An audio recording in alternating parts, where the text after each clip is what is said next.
If you're a Bible-believing, passionate follower of Jesus, then this is a story for you. For so many years, that was me.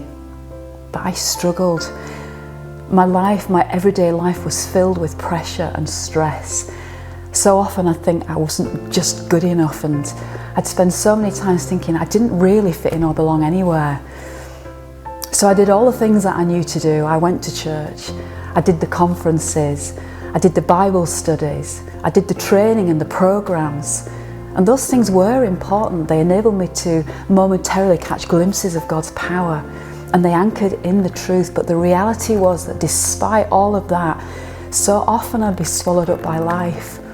Those days where I was just striving to fix things, to make things happen.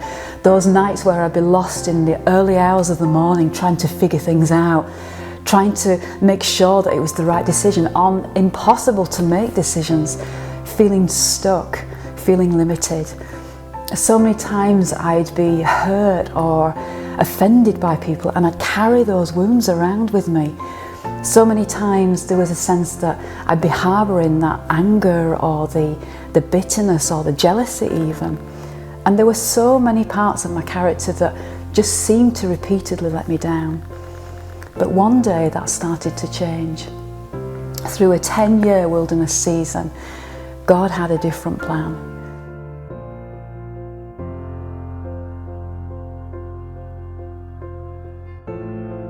And I remember through some really painful circumstances, getting to a point with God where I was literally broken, where I'd been taken right to the end of myself. And I can remember staring out of my mum's kitchen window and crying out to God and opening up a part of myself that I'd never allowed Him into before. All my independent striving had been the blockage to that. And through those circumstances, I knew that the Holy Spirit was showing me something different. But there were times where I would cry out and say, what is happening in my life? Why is this going on? What is this all about? And one day I heard the Holy Spirit say this to me: I'm coaching you. I'm taking everything that you already believe and I'm training you in how to become it. I'm showing you how to live in the power that I want to bring you in those everyday circumstances. And He was. When I look back, I could recognise that He had been showing me the part of Him that I needed to walk in to be able to go through the things that I was going through. And that took a 10-year process. It wasn't a quick fix. And it was painful and beautiful in equal measure. And I remember one day a friend saying to me, how on earth are you getting through this? How on earth are you even getting out of bed?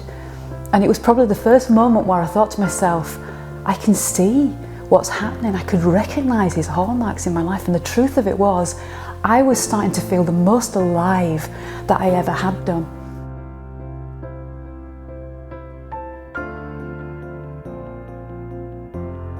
And so what I started to realise was what He'd been developing on the inside was starting to change everything on the outside too. And so I started to experience and recognise a greater degree of empowerment, more faith in practice than I'd ever known.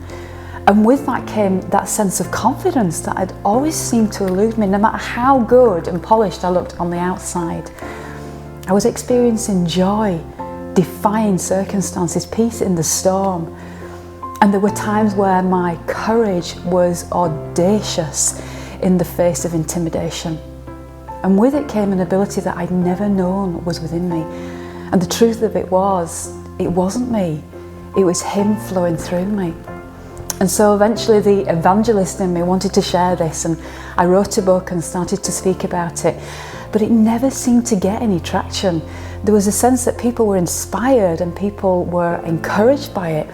But I'm a coach by profession, and my desire, my raison d'etre for being is to see people walk into the fullness of what's within them. So it wasn't enough for me for people to just get a quick fix of motivation. I wanted to see people's lives changed. And I remember one day my pastor said to me, Kate, people want what you've got. It's just that they might not be prepared to go through what you've gone through to receive it. And so I wrestled with that, and then one day I heard the Lord saying to me, It's not that they don't want it, it's that they don't know how to get it.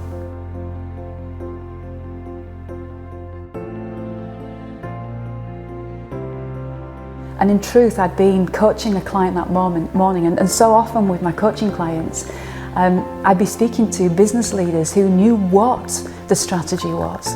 But my job was to help coach them in how to lead it. And it reminded me so much of so many Christians that I was meeting at the time who passionately believed in Jesus and knew what the promises of God were, but didn't know how to experience them.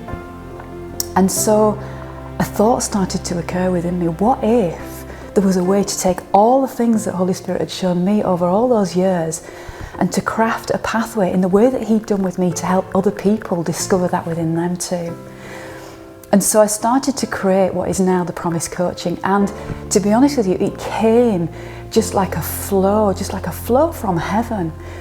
And when I got to the point of starting to speak to people about it, I then realised there was another big hurdle to cross for me. Because inside I kept on saying to myself, who am I?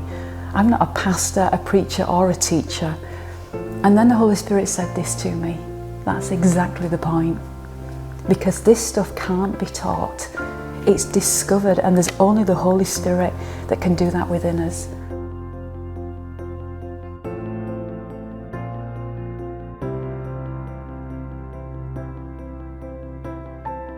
And what then happened after the creation was I actually walked through what's probably the most difficult and painful 7 years of my entire life up to that point.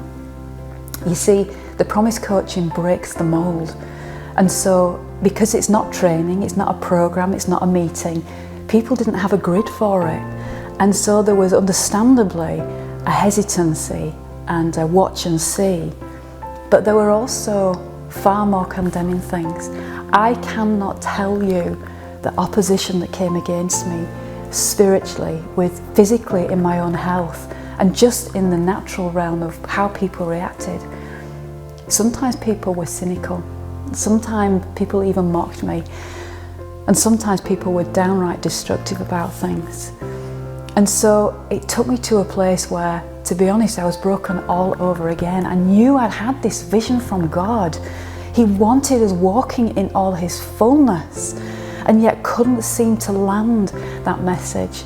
And on so many occasions, more than I can even remember, I can remember sitting in the dying embers, watching a fire just disappearing at 2 a.m. in the morning with tears streaming down my face, saying, I can't do it, Lord. Have I imagined this? Maybe I've got things wrong. But you know what? Every time, the following morning I'd get up and there'd be a supernatural resilience that meant I couldn't stop.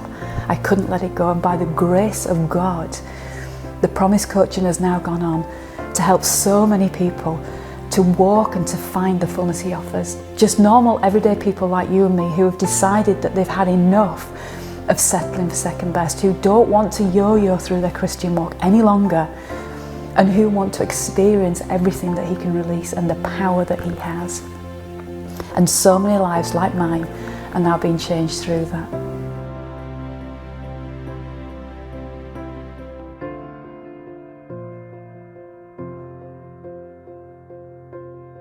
And you know, that is in perfect timing, as God does. Because I don't think we've ever had a time in human history where we have been needing to fall on our knees in humility before God in the way that we do now. You know, the truth is that the darkness is increasing, but with ever increasing and ever brighter glory, so is God's power. So if you want to make a change in your life, we would be so privileged if you would join us on the journey. All you need to do is go to @thepromisecoaching on Instagram or www.thepromise.global. God bless.